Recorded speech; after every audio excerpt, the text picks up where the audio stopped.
Hello friends, मैं सीमा आज आपको पढ़ाने जा रही हूँ हिंदी व्याकरण। हिंदी व्याकरण में हम पढ़ेंगे संधि। गाइस, कोई भी एग्ज़ाम हो तो उसमें संधि ज़रूर पूछी जाती है और जो संधि मैं आपको पढ़ाने जा रही हूँ वो है स्वर संधि। सबसे पहले हम बात करेंगे संधि की परिभाषा, यानी संधि कहते किसे हैं। ठीक है गाइस, तो संधि किसे कहते हैं? किन्हीं दो वर्णों की आपस से मिलने से जो विकार उत्पन्न होता है, उसमें जो परिवर्तन होता है उसे हम संधि कहते हैं। ठीक है गाइस, तो संधि कितने प्रकार की होती है? संधि 3 प्रकार की होती है: स्वर संधि, व्यंजन संधि और विसर्ग संधि। तो यहाँ पे मैं आपको पढ़ाने जा रही हूँ आज स्वर संधि। स्वर संधि के 5 भेद होते हैं: दीर्घ संधि, गुण संधि, वृद्धि संधि, यण संधि और अयादि संधि। ठीक है, तो यहाँ पे दीर्घ संधि किसे कहते हैं, सबसे पहले इसे जानो। यानी कि दीर्घ संधि किसे कहते हैं, नहीं, दीर्घ संधि अगर एग्ज़ाम आए तो आप उसे कैसे पहचानोगे, ये मैं आपको यहाँ पे बताने जा रही हूँ। ठीक है, कोई यहाँ पे तामझाम करने की ज़रूरत नहीं है, आपको देखना है, शब्द पहचानना है और टिक लगाना है, राइट। ठीक है, तो दीर्घ संधि, यदि शब्द में बड़ी मात्रा आती है तो दीर्घ संधि आती है। कैसे? जैसे आप देखना, भानुदय, देवालय, गिरीश, स्वार्थी, धर्मान, परीक्षा। ठीक है, देवालय, महात्मा। आप इन शब्दों को मैंने एग्जाम्पल आगे और पुटअप किए हैं, आप लोगों को दिखाऊंगी। आप इतना जानो, देखो भानुदय है, यहाँ पे यहाँ पे बड़ी ऊ की मात्रा है।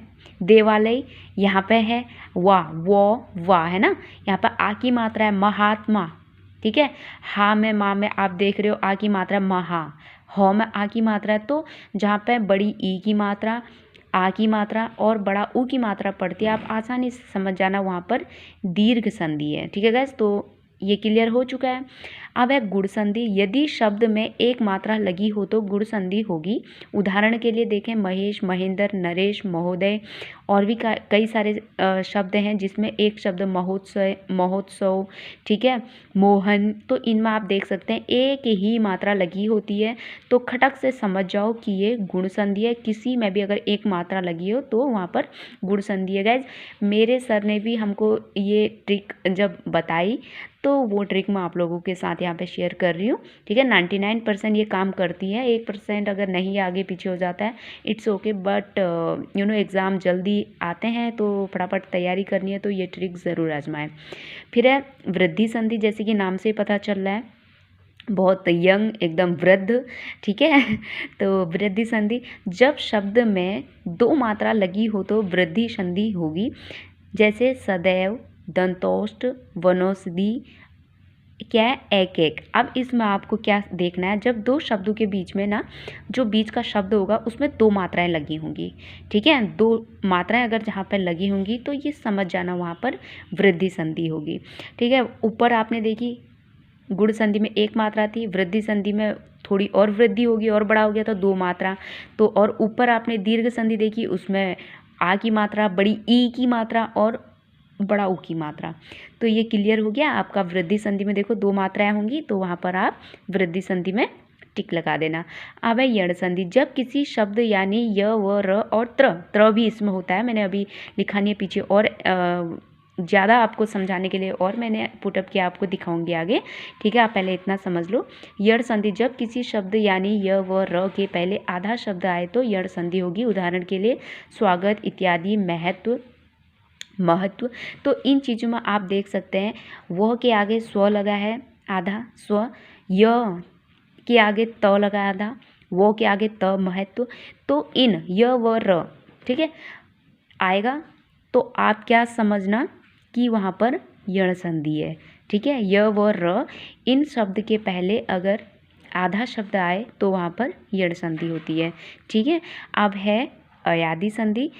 ए, ऐ, ओ, औ या की कोई भी ऐसी ई की मात्रा अगर आए, वहाँ पर कोई भी मात्रा नहीं आती है तो आसानी से आप समझ जाना वहाँ पर अयादि संधि है। और ज़्यादातर ये जो अयादि संधि वाले शब्द होते हैं ना, ये 3 अक्षर के ही होते हैं, 3 से ज़्यादा नहीं होते हैं मोस्टली।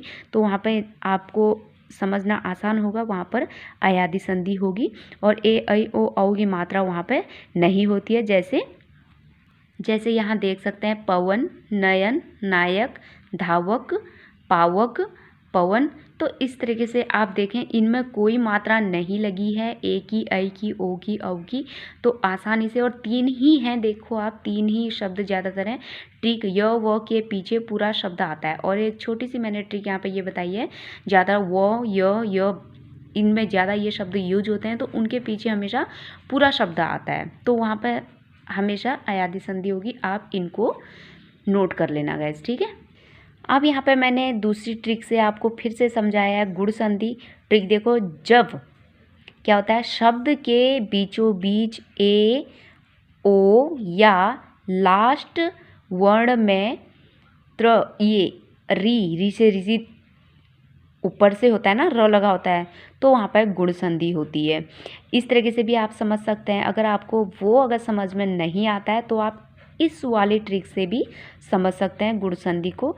शब्द के बीचों बीच में ए, ओ, मतलब वो एक शब्द वाला है ना, आप इस तरीके से भी समझ सकते हैं, बात एक ही है, ठीक है। थोड़ा आप और अच्छी तरह से समझ जाए, ये भी वो भी आपके लिए दोनों ट्रिक हैं, आप जो चाहे उसे यूज़ कर सकते हैं। जैसे महोदय, उमेश, महेश, वीरोचित, परोपकार, महर्षि, यहाँ पे कुछ अलग शब्द है। महर्षि, तो यहाँ पे र लगा है ना, महर्षि, शी के ऊपर र लगा है, तो यहाँ पर भी अगर ऐसा शब्द आए ऊपर से र लगा हो तो क्या आएगा, मैंने आगे बोला था ना कि त्र आएगा, तो इसलिए मैंने यहाँ पर पुटअप किया। तो र अगर आए तो वहाँ पर क्या होगा, ऊपर से गुण संधि।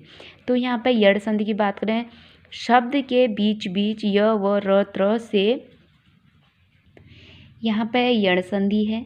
ट्रिक क्या है, शब्द के बीचों बीच य व र त्र से पहले आधा वर्ण आए तो बीचों बीच तो यण होगी, ये भी वही है, ठीक है।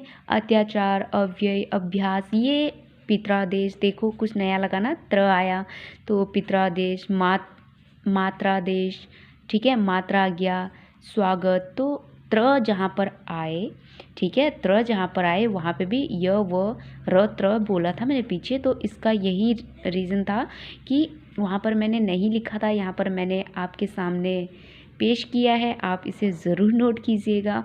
ठीक, त्र अगर वहाँ पर आए तो आप वहाँ पर डायरेक्ट टिक लगा देना, यड़ संधि होगी, ठीक है गाइज। अब है वृद्धि संधि। ट्रिक क्या है, शब्दों के बीचों बीच में ए, ओ, ऐ आए तो बस सेम है, एक दो चीज़ थोड़ी नई है यहाँ पे, इसलिए मैंने आपको दिखाया, ठीक है, नया है। और अयादी संधि, शब्दों के बीच य व होता है तो 3 अक्षर के, ये भी वही है, तो इसमें नया आपको देखने को मिला यड़ संधि में, वह है त्र, य व र और त्र। अगर ये शब्द आए जैसे मात्रा, मात्रादेश, मात्राज्ञा, त्र, अगर इस टाइप के शब्द आ जाते हैं तो वहाँ पर आपकी यड़ संधि होती है। और एक आया आपके गुण संधि में, शब्द के बीचों बीच या फिर लास्ट वर्ण की मात्रा में त्र यानी कि र की मात्रा लगे हो, एग्जाम्पल महर्षि, देवर्षि, शी के आगे ऊपर से र लगा है, तो आप समझ जाना आसानी से कि वहाँ पर गुण संधि है। तो आई होप आपको वीडियो अच्छा लगा हो, समझ में आया हो, आप इनकी नोट्स बना लेना अच्छे से। मैंने बस फटाफट किया जो वो आप लोगों के सामने पेश किया है, तो बस आगे मैं आपको व्यंजन संधि, विसर्ग संधि अगर आप चाहेंगे तो मैं ज़रूर बनाऊंगी वीडियो। आई होप वीडियो अच्छा लगा तो लाइक और चैनल को सब्सक्राइब करना गाइज। फिर मिलती हूँ आपसे नए वीडियो के साथ, तब तक के लिए बाय।